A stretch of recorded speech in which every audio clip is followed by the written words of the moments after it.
This is Real News Media TV, coverage you can trust. Please like, share, subscribe, and hit the notification bell. Select all for daily news updates. Police woman's bail extended returns to court in April.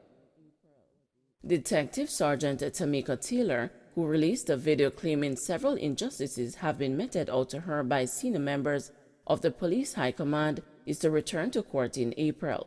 Sergeant Taylor appeared in the St. Thomas Parish Court in Morante Bay on Thursday, charged with breaches of the Dangerous Drugs Act. Her attorney, Valerie Nita Robertson, told the news that the police woman's bail was extended until April 14. Sergeant Taylor, in a social media post, made allegations against the current and the former senior members of the Jamaica Constabulary Force.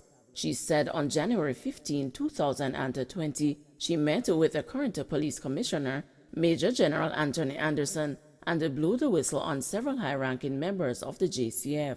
She said instead of the matter being properly investigated, she was further victimized to the point where she was now going to be charged on a ganja matter. Individuals convicted of illegal gun possession could soon get 15 years in prison.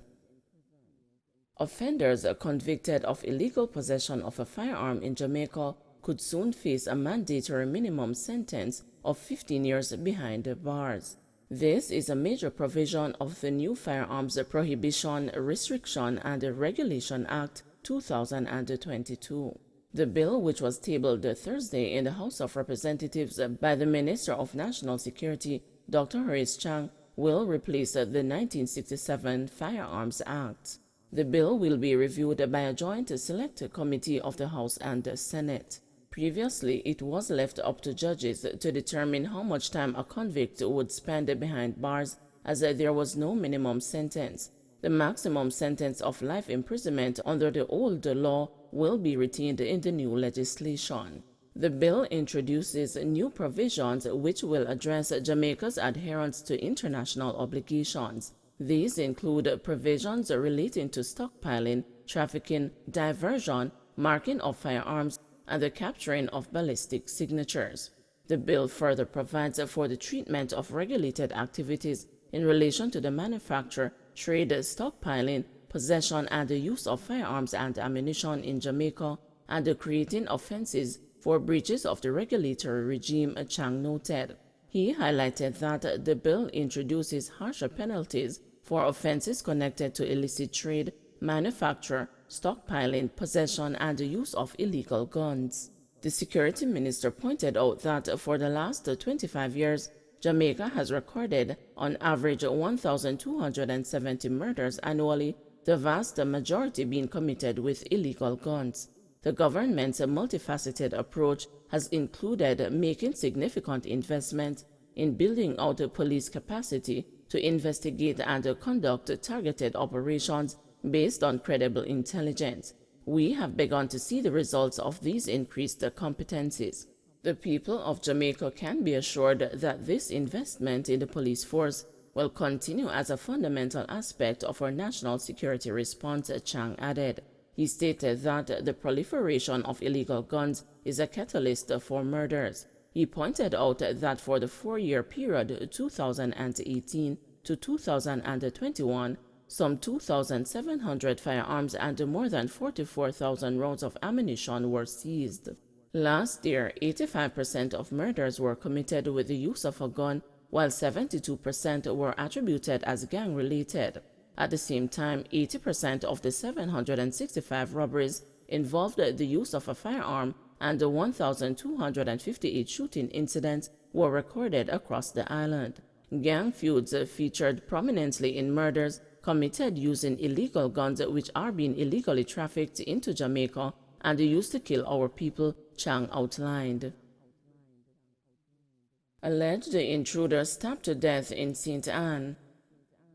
An unidentified man met his demise during a home invasion in the peaceful community of Huntley near Brownstown, St. Anne on Thursday.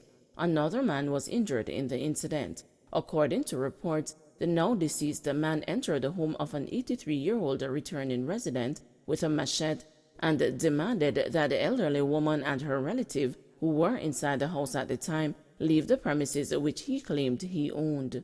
The elderly lady then alerted a close male relative who arrived at the scene, and the tussle ensued between the man and the alleged intruder. The intruder was stabbed and died on the scene. The other man, who relatives refer to as Martin, was injured.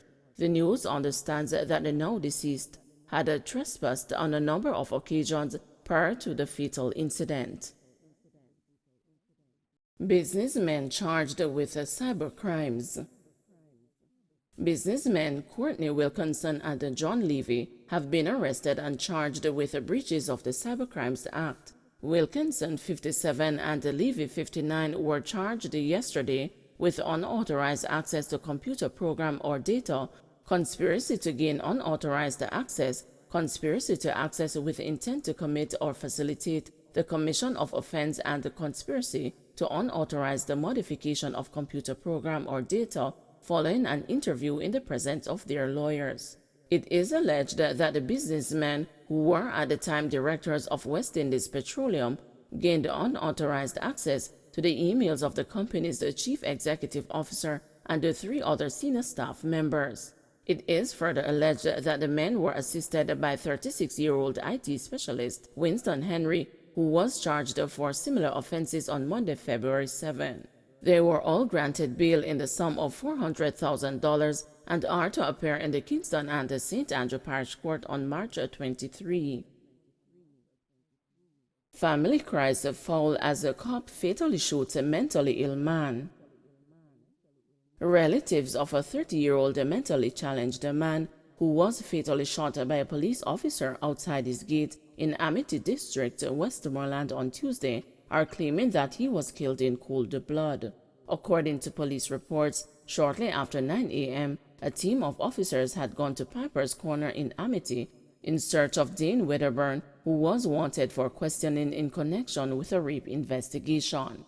On reaching the location, they were reportedly approached by a naked Wedderburn, and during a tussle with one of the officers, he was shot. He was transported to the Savannah Lamar Hospital, where he died while being treated. Wedderburn's family have challenged that report. His 69-year-old grandmother, Jennifer Porter, told the news that she witnessed when one of the policemen calmly walked over to Wedderburn and shot him in the head.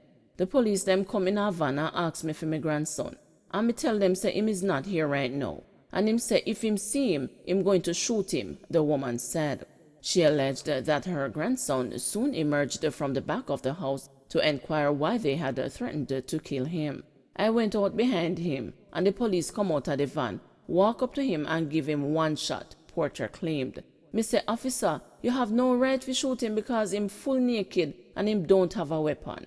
The elderly woman said one of the officers later returned to retrieve the spent shell. My grandson mentally ill since over 3 years now. I me no know of him a rape nobody. And it surprised me if you know say police here about rape and them don't contact any of him family them, she said, calling for a thorough probe into the incident. Another relative, Samantha McIntosh, stressed that the family is demanding justice, recounting the series of events Porter reportedly relayed to her. Porter has given statements to the police and the Indicom Commission of Investigations. As part of the legitimate process of an investigative unit, Indicom has collected statements from witnesses and is now awaiting a ballistic report from the weapon used in the incident and a post-mortem report, said Indicom Director of Complaints Errol Chatu. A senior officer attached to the Westmoreland Police Division told the news that the police could not comment on the matter as it was being probed by Indicom. Full face-to-face after midterms. With the coronavirus cases plunging amid the retreat of Omicron infections, Prime Minister Andrew Holness disclosed that full resumption of face-to-face schooling would take effect after the midterm holidays. Holness made the declaration on Thursday during the sitting of the House of Representatives during the ceremonial opening of Parliament. He also signaled the days of the Disaster Risk Management Act concerning COVID-19 protocols were numbered. The Prime Minister emphasized that the low health risk to children and observations of staggering levels of learning loss tipped the scale for deciding on full engagement in schools. I shudder to think of the education loss and what it will have, the impact it will have 5, 6, 10 years down the road, Holness told lawmakers. Among the amended COVID containment measures were adjustments to the curfew and the gatherings among people of faith. Effective Thursday, February 11 to Thursday, February 24, the curfew will be from 11 p.m. to 5 a.m. instead of 10 p.m. to 5 a.m.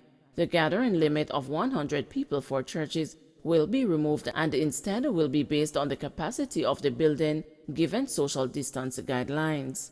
The Prime Minister, who had hinted in the past of imposing a vaccinate or test policy on public sector workers, struck a more reticent posture in his address in Parliament on Thursday. He emphasized that Jamaica's democratic philosophy would not facilitate compulsory vaccination.